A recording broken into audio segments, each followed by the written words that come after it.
This channel is a bunch of great content. This is found and updated Lost Media Part 4. We watched parts 1, 2, and 3. This is 4 days ago, so let's get into it. Let's get into it.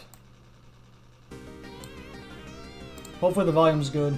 Here we are again. Another calendar year Let's go. over, another year of found media over. Okay.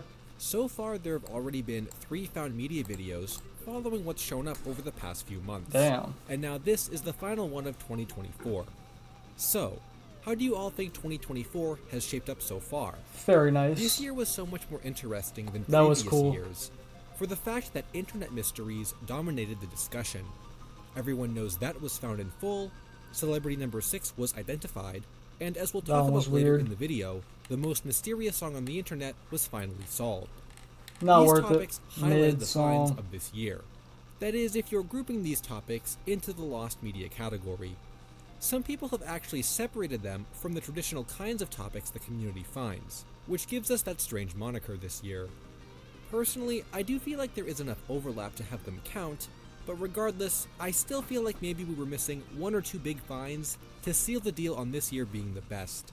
I could And maybe agree. I'm still biased towards 2022, but let's see That if is any a lot of of the finds crazy in this shit. video change your opinion.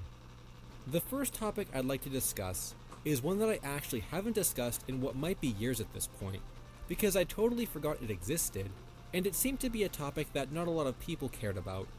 However, after remembering just how lost the series was, and how fascinating its concept is, it's something I can be excited about again. Talk to me. This find is related to a show called Dot Comedy, an extremely short-lived series from the year 2000 that focuses around hosts, the Sklar brothers, bringing content from the internet to the television screen, at a time when not everyone could access the internet so easily.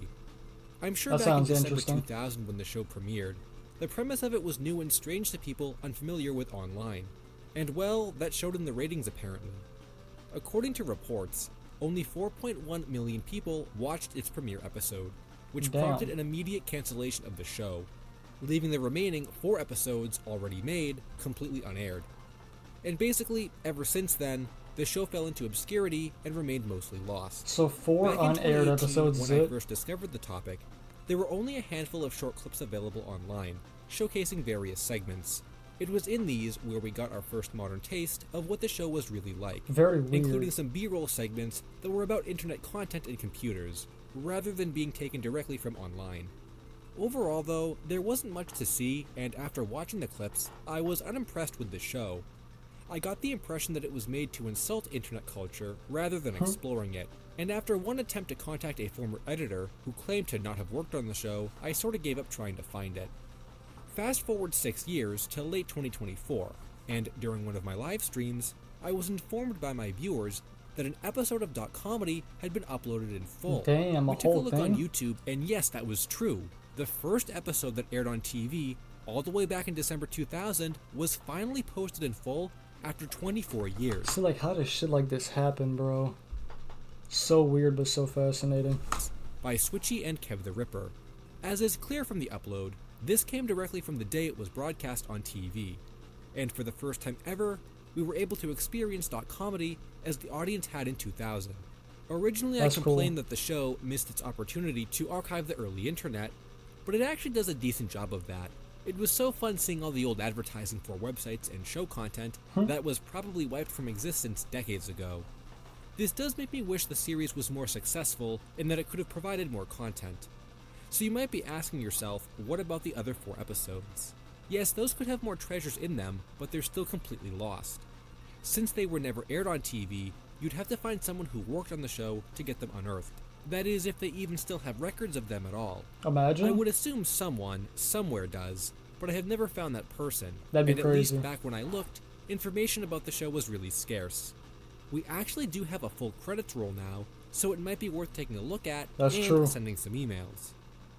The next topic I'd like to talk about is not one that I covered years ago, and is actually one that appeared in one of the first videos I made this year, Bro. about bizarre lost media. I feel like this one is in every part. Am I tripping? The topic is pretty well known throughout the community, so you might have come across it before, even if you didn't watch my original video. And that's the Good Evening Brazil segment that talked about how satanic Yu-Gi-Oh cards were. Fans have called this segment Cards of the Devil for this reason, as host Gilberto Barros and other guests explain what makes the card game so bad. It's that classic 2000s hysteria over popular media, Yep. and apparently led to a fad back then of people setting their cards on fire and condemning the Yu-Gi-Oh brand. It became one of the most famous pieces of Brazilian lost media for that reason, Very and strange. as you could imagine, people wanted to see the original segment that all this hysteria was connected to. However, that was basically impossible, as the segment was completely lost. Back when I originally covered it, there was very little online from this episode itself, and mostly just discussion or information about it that could be accessed. I didn't even know it at the time, but apparently the screenshot I associated with this segment was just a mock-up, and not actually taken from the real episode. Yep. So there We was learned about basically that. nothing from it to see. And once again, because of how it aired on TV, it was probably going to come down to home media recordings to get this found, as Good Evening Brazil did have a long televised run. This is coupled by the fact that people had claimed recordings of this segment circulated in church groups back in the early 2000s. But to the shock of everyone, it would not be a home recording that found its way online, and rather an official one. Kinda. W. As explained to me by Alex, a member of the Lost Media Brazil community, there exists an extensive archive that has collected broadcast media like this You just can't in share Brazil. it, huh? But unfortunately, due to legal reasons, Yeah. that content cannot be released widely to the public. So there are members in the community that have this, but they can't show the video clips themselves. However, we were able to get some new screenshots from back in February to give us an idea of more of the segment's content. It was cool to see at the time, but this isn't even where the found media comes in. That came many months later in November, when Alex informed me that clips from Cards of the Devil had been uploaded to YouTube, but not from this W. recording, and instead a different source, from 14 years ago, What? that nobody knew were even there. Apparently they were titled so vaguely, nobody had come across them That's before, crazy. and they were only spotted from the recommended video sidebar. Altogether, How the does- clips vary in length, but give us a good bunch of content from the recorded piece to watch. It was always up. The whole Nobody knew. segment is really interesting. I wish there were English subtitles because I'd love to get more context as to what's actually being discussed. It appears as though the segment is split between Gilberto speaking about the cards and then interviewing kids and parents about them, accompanied by the physical cards themselves. There's also dramatic music in certain places, in that funny out-of-place clip of Dragon Ball that people said was thrown in there. It's cool how people remembered such a small detail like that and got it right. For now, this is all the content we have from the program, but with the discovery of these uploads, I feel like it'll only be a matter of time before the rest resurfaces. This Oh, yeah. next piece of lost media is one that came out of nowhere. In fact, I don't think anyone was prepared for it to be released like it was. It's another example of lost media that shows up in the most surprising ways. I like it. But despite the surprise of its resurfacing, this was indeed within the top 5 topics of people's most wanted lost media. At least, according to the polls I took on Twitter over the past couple years. Yes, this is none other than the original Paper Mario Sticker Star trailer that was shown at E3 2010. You're probably familiar with Interesting. this topic if you've been following along with desired video game content. But for those unaware, this trailer showcased an early build of the Paper Mario game that released on the 3DS console, and contains a vast amount of differences from the final game we ended up getting. From what we could tell, this iteration looked much more faithful to the traditional Paper Mario game style, and thus became content fans really wanted to see. But what was so bizarre about it, and why it became such a well-known piece of lost media, was the result of how it released. For some reason, this trailer in particular was exclusive to 3DS console units that were on the show floor at E3 2010, and What? could only be viewed by people at this event. That's What's more really is that strange. despite other Paper Mario 3DS trailers having been re-uploaded to YouTube after their initial premieres, this one never was, and once again remained exclusive to this event. Why so Over the particular? years, we had some screenshots and off-screen recordings that gave us a small look at its full content, but that was it, and nobody really knew where to go to get the whole thing. I feel like this is sort of why the topic dropped off the most wanted found media lists, because there wasn't a whole lot that could be done to forward the search. I followed some of the discussion in the Lost Media Wiki forums that talked about the topic, which is also where I first heard about it from, but other than that, it seemed like there wasn't much else to say about it, and I honestly hadn't come across any discussion of it recently, until now. Until In now. December 2024, user Mario Nova uploaded the full, complete, clean rip of the trailer that was seen on those 3DS consoles at E3 2010, That's fire. making the topic found. According to the replies in the comments of Mario Nova's tweet, they had actually found and purchased one of the demo 3DS units that contained the What? trailer, and simply dumped it online. How This they is find truly a that? 1 in a million chance that it resurfaced in this way, Right. or that these demo units were still out there in the first place, able to be tracked down. And it goes to show you that you never know how or when lost media will be How did he found. find that? Let's jump over to a little Nickelodeon found media, W? as I feel like I covered that channel way more this year than in previous years. I didn't even talk about Cartoon Network that much at all in comparison. Now, there are still a lot of unsolved SpongeBob mysteries that will follow us into next year, like the odd SpongeBob intro with the pair and live-action band, or the mysterious fortune cookie advertisement that no one can definitively source yet. Okay. But this topic encompasses a wide variety of Nick series because it's Shocktober. Shocktober refers to a promotion that took place during October 2007 on Nickelodeon, W. where a large variety of their Vaguely characters remember that. appeared dressed in costumes in special artwork pieces. This artwork was primarily used as bumpers on TV, but was also used on the official Nick website and in merchandise. So it was more like a seasonal theming rather than just a TV thing. Now, the fascination with Shocktober and its main search effort was to collect all the bumpers that aired on TV, featuring this art. That's clean. Though this in itself raised some mysteries. We didn't know if every character with Shocktober art even appeared on TV, or how many characters got this treatment at all. And that kinda led to a separate sub-search, which was just documenting all the That's character art. clean. For example, on one of the websites that was found when searching for the promotion, a series of images were once viewable, Oh. which no longer are, but contain a list of text that refers to the characters by name. It mentions Peck from Barnyard, suggesting he too had a Halloween costume made for this promotion, but we've I gotta never see found that. this piece of art. And on the contrary, there was no listing for Otis, the main character from that show, which made us question if he ever appeared in artwork at all. So it seemed weird that these records were so inconsistent. We did have quite a lot of artwork and one bumper from this series, but that was about it. But then in September 2024, a huge find would add new content to our collection, Oh, shit. most notably with a character we hadn't seen before. A message from Green Yoshi 93 revealed that in Australia in 2008, 1 year after its US premiere, Shocktober had a run on TV over there. Their message contained a YouTube video of a commercial compilation that was uploaded only 4 months prior, and in that compilation were a few huge finds. Firstly was the acquisition of a new Oh, bumper, shit. Werewolf Tak from Tak and the Power of Juju, Never heard which of it. we had only seen artwork of from the website at that point. Second was a bumper of mutated Fly, Cosmo, and Wanda, W. which I had never seen before, That's cool. but apparently was available on the Nick That's website really at cool. one point. This might have originated from a Lost Media Wiki forums thread, but it was later mentioned that the post was deleted. So now we have that artwork again, as A lost, mutated Cosmo and Wanda is so clean. well as being taken from a bumper itself. But finally, the biggest find was a completely new character that resurfaced. That indeed was Otis from Barnyard. Oh, shit. He did exist in Shocktober form. A Dracula This was cow. the first time we had come across his art or any mention of his existence. Now we're balling. Sporting a vampire cape, fangs, and a candle.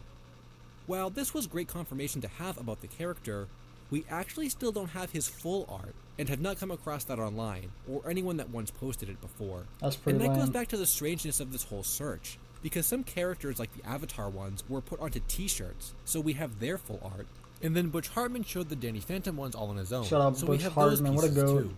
But then the Barnyard characters just slipped through the cracks, it seems, and we still don't have any visuals for Peck, or Pig if he does make an appearance. I thought I had heard at one point that he did. Gary from SpongeBob, for example, was a rarer Oh, piece, shit. having appeared on less material than the other characters. Kit from Twitter sent me an image showing the Gary artwork having been used on Shocktober boxers. That's wild. What? It's so interesting looking at this art and rediscovering all the places it was used. I feel like this is a long-term search that will provide more results over time. Alright, this next topic is a real treat for you guys, because I meant to revisit it earlier Shit. this year. I smacked the mic, my Completely fault. slipped my mind with everything else that was being found. I'm really excited to discuss it now, as it relates to an older mystery, and one that sheds a little more light on a lost game Talk that to me. nobody had any clue existed. Talk to me. Well, in one way or another. If you've been watching my channel for many years, you might remember a video I made called The Mystery of the Fox Kids Create a Sega Video Game Sweepstakes. from all the way back in 2018. The summary of this mystery is that back in the 90s, Sega partnered with Fox Kids to hold a contest that gave viewers a chance to design their own game. That's fire. Basically, kids could come up with an original game idea by drawing and designing it, then submitting it to Sega through this contest. If selected, as claimed by the commercial, the winner would be flown out to Sega's headquarters and help in the development of that game. That's really cool. And in the years that followed the interest in this mystery after I made my video, there were two big questions raised about it. Who won the contest and what exactly was their prize? Yeah, for real. For starters, there was a lot of speculation that the winner of this contest did not actually get to create their own game, because such a connection between any known Sega game and this contest was never established. Though the commercial did also mention that the Interesting. winner would get their name in the manual as a credit of their participation, with Vector Man being a likely suspect as it was prominently featured in the commercial. But even after looking through this manual and a few others, there was nothing that could be confirmed either way. So the whole search was sort of forgotten about, and the mystery was more or less left alone for 6 years, until March 2024. What happened? I received a DM from someone on Twitter, and their message opened by stating their name was John I'm the and person that they who were the won? winner of this contest. What? It reads, "They flew me and my dad to Sega headquarters in San Francisco, where I got to playtest Vector Man and Bug for the Sega Saturn, on which I was credited for being a playtester. I also received a Interesting. Saturn, Genesis, and Game Gear with 30 games. Damn. We also had a party at McDonald's where we recorded a commercial that aired in the region. So they didn't really get to make their own game, but they compensated them in a lot of other ways. The game was never made. It was meant to be a 2D side-scroller similar to Streets of Rage or Double Dragon, but with extended combos and special moves, similar to Mortal Kombat. We contacted the studio several times, and they were very elusive about why the game was never made.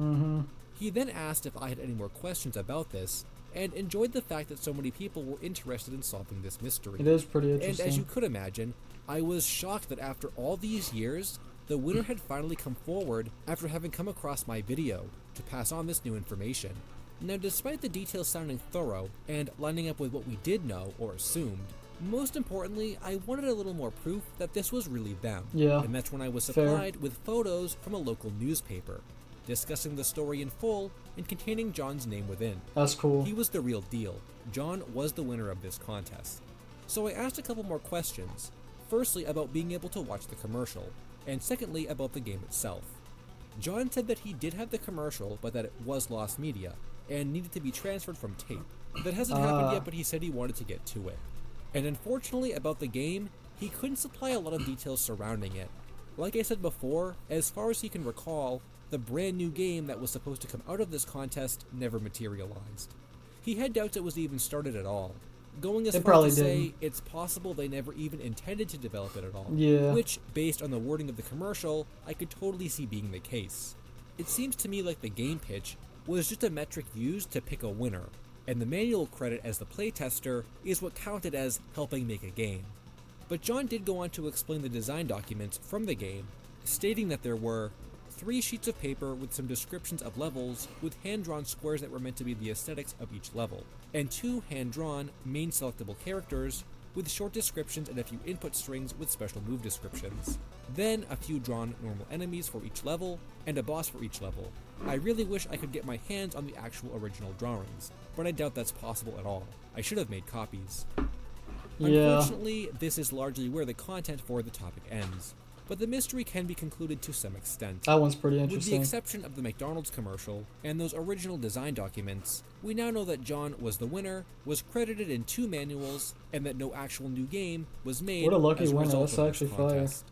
And finally, the last topic of the video, and one of the biggest finds of this year, without a doubt, is the most mysterious song on the internet, now known as Subways of Your Mind by Fex. This topic in particular has had a long historical search, having first gained popularity in 2019, but was introduced to the internet more than a decade before that, in 2007. Okay. Back then, the song was uploaded online by a user named Lydia, who posted a 1 minute and 15-second clip that was shared with a Usenet group. The story she told was that her brother recorded the song on German radio in 1984, but it was never identified, having appeared in her brother's tracklist simply as a question mark. Very Its interesting. title was believed to be Blind the Wind, or in more modern times having been called Like the Wind, coming from a lyric that could be heard in it. A decade later, in 2017, is when the song's mystery and popularity would grow even more, as the original clip was reposted to YouTube and eventually a variety of different Reddits in 2019. This led to the creation of the now famous Most Mysterious Songs subreddit itself, and is where the majority of the research took place, though there were separate connections to the Lost Media community and other YouTubers who followed progress. Most notably, and where I even heard about the song from in the first place, was from Wang, after he featured the song in one of his videos. Hopefully this song's worth the search. Basically, at this point, the foundation of the search was to spread it as far and wide as possible, in the hopes that someone could identify it. The last one was not One of worth the more it. notable leads that followed this was an idea that the song was aired on an NDR music program in Germany. The DJ of that program, Paul Baskerville, was contacted about the song to see if it sounded familiar to him. However, it did not. And it was also around this time that a few false leads had come up as well. One that Wang mentioned in his video was that the song had a connection to the band Statues in Motion, with band members coming forth and claiming ownership of the song. But this was quickly met with a lot of doubts from the search community, for the fact that the band's claims seemed to contradict a lot of what was known about the song's history. And my interpretation from Wang's video that discussed this is that the Statues in Motion lead was sort of inconclusive at the time. People are really invested in this, holy shit. While Statues in Motion could have easily been accepted as the conclusion to this topic, it didn't completely fit with the story, and could easily be replaced by a better lead. Little did we know that in late 2024, we would get that better lead, and a better understanding of the song's history itself, 40 years officially later. concluding the search. As explained in a post by Marigin1412, who is credited as the person who found the song, they had been doing some research on bands that appeared at Hörfest, which was like a music festival to get new eyes on lesser-known artists. This user came across an article and elaborated on their reasoning in a post on the Reddit, and said, the article was about a band called Fex from Kiel who won a talent contest in Bremen in September 1984, and their music was described as rock with wave and pop influences. It Interesting. also mentioned their members, and one of them I recognized from a Hörfest 83 band called Fret. I managed to get in touch with him and asked him if he still had some old material from those bands. He sent me some of the songs he made with Fex and Fret, and lo and behold, one of them was titled Subways of Your Mind. No way. Now, the version that Marigin was sent was a little different from the old clip that was originally posted. We know that to be the final version, and That's crazy, bro. 40 years later, just randomly has it. this new one that was obtained is the demo, which also acted as proof that Fex were the real deal. It was over. The Most Mysterious Song was solved. If you go back through older Reddit posts, the Hörfest lead was actually on the radar in the months leading up to the find, but it was that one newspaper article that put everything into place. And with that said, 2024 Found Media has been concluded. I never would have been able to predict all the big internet mysteries that were solved this year, but it does make me hope that next year is a little better for some of the bigger, more core Lost Media topics. I feel like we're so close to finding a couple of them, namely JoJo Phantom Blood and Me and My Friends. So maybe one more year will give them the push they need to be unearthed. But without a doubt, this year was definitely historical and will be one that's remembered. Facts. So until more wanted pieces of Lost Media can be unearthed, This video had a bunch of interesting pieces of Lost Media, I'm not gonna lie. 2024 was definitely pretty solid. It was definitely pretty solid for Lost Media. 2025 will be very interesting, and of course it's gonna be completely random, so you have no clue. You have no clue where to drop like really cool shit ever. Take it slow, wanna keep it short, so I'ma let it blow. Riding around with drugs, I'm an evil soul. My heart's always broke, please just leave me alone. My heart's always broke, please just leave me alone.